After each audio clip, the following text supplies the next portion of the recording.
Yeah, your first language. Is English now your first language, or My still first Spanish? language was Spanish, but they wouldn't let me take Spanish lessons in school because I knew too much Spanish from what they taught. So I studied English and French. So if I had to, write a thesis, I would do it in English because that is the language that I really know very well, grammatically and everything. But for the love songs and things like that, or arguing, Spanish is great. Yeah. Why didn't they let you study Spanish? Because I knew too much Spanish. The Spanish that they had at the time when I went to school was not the Spanish that they teach my daughter now, for example. Now she has Spanish for Spanish-speaking kids. At the time in school, in public school, they had, the Spanish was only for people that spoke no Spanish. It was, very simple phrases. So I would have had an advantage over everyone in the class. Yeah. So they couldn't teach me anything there. And it wasn't until many years later that there was a big influence of Latins that Spanish really became a subject in school that they would teach. Like my daughter knows probably better Spanish than I do at this point. Okay, but you say that the language is for you is very perfect for a love song? Yes. So it's more the language of the heart. Yes, I say that I have a Cuban heart and an American head, because in business and in things of this nature, and in writing my books, I write them first in English when I've written the children's books, and then I rewrite them in Spanish. But first, my mind will write in English, although I do dream in both languages, so it's still part of me. Yeah. Okay. Yeah, because your new album, 90 Miles, what's it in Spanish? In Spanish first only.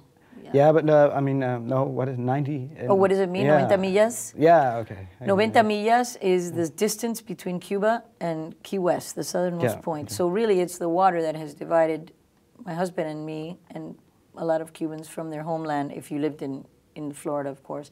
A lot of Cubans have lost their lives in those 90 miles. Probably 50% of the people that have tried to leave by raft or by small vehicles or small boats have lost their lives. A lot of people came to a new life on those 90 miles. So it's a very, a lot of significance for Cubans, that distance. But to us, what we're saying on this record is that 90 miles cannot separate us from our heritage, both musically and culturally, and it is still very much alive in us. And we, there's a lot of songs on there that extend a hand to the Cubans on the island and say we still think of you and remember you and you're still a part of us. Yeah, because one song, Esperando. Esperando, yes, waiting. Cuando Cuba sea libre. Right. And I read it meant the day Cuba is free. Right, it means waiting. Esperando means waiting for the day that Cuba is free. And it's not a political song because what it is a human song from a Cuban outside the island who still feels very Cuban and still feels very much tied to that culture. To them, a message saying, we're with you, we think of you, we will celebrate with you on this day and we'll forget the past and we'll move forward into the future. It's just like a brother extending his hand to someone else. Yeah, okay. But about, freedom of Cuba, do you see it happen in the near future?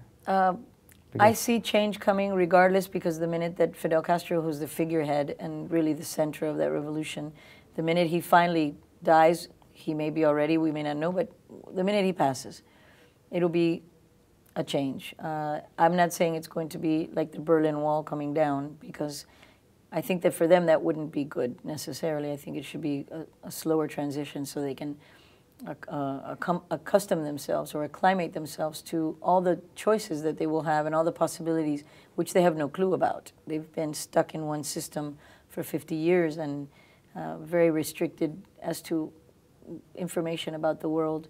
Although things leak through, but definitely they don't know what's going on anywhere else. So it's going to be it'll be a while before I think they can assimilate everything. But yes, undoubtedly there will be change, and hopefully in a good, peaceful way for them and in the best way possible.